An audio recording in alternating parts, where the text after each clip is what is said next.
प्राचीन काल में त्रिकूट पर्वत पर ऋष्यमुख पर्वत के पास एक सुंदर उद्यान था। वहां गजेंद्र नाम का एक विशाल हाथी अपने परिवार के साथ रहता था।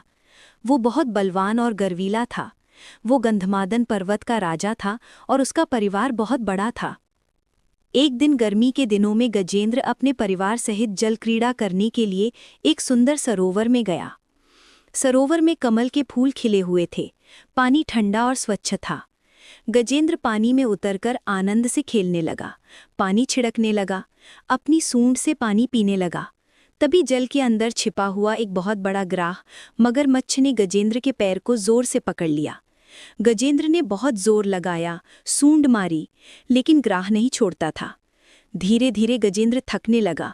उसके साथी हाथी भी डरकर भाग गए। जब सारा बल पराक्रम, परिवार, बंधु बांधव कुछ काम न आए, तब गजेंद्र को अपनी असहायता का पूरा ज्ञान हो गया। उसने सोचा, मैंने अब तक अपने बल पर घमंड किया, लेकिन ये बल आज व्यर्थ हो गया। अब केवल एक ही सहारा है, भगवान विष्णु। गजेंद्र पूर्व जन्म का स्मरण करने लगा।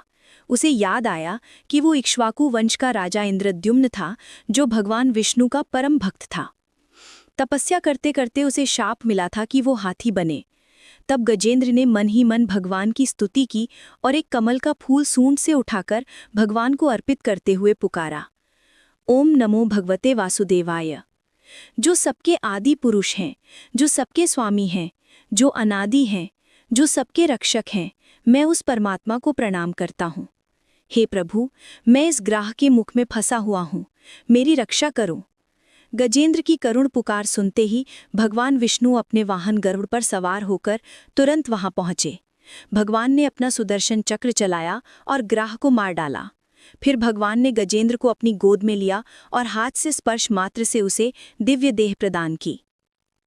गजेंद्र फिर से राजा इंद्रद्युम्न के रूप में भगवान के चरणों में पहुंच गया और वैकुंठ को चला गया।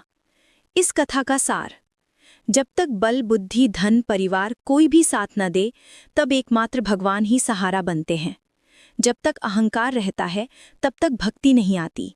जैसे ही मैं मिटता है, वैसे ही भगवान प्रकट हो जाते हैं। पूर्ण समर्पण ही सच्ची भक्ति है। यही गजेंद्र मोक्ष की कथा सिखाती है। ओम नमो भगवते वासुदेवाय।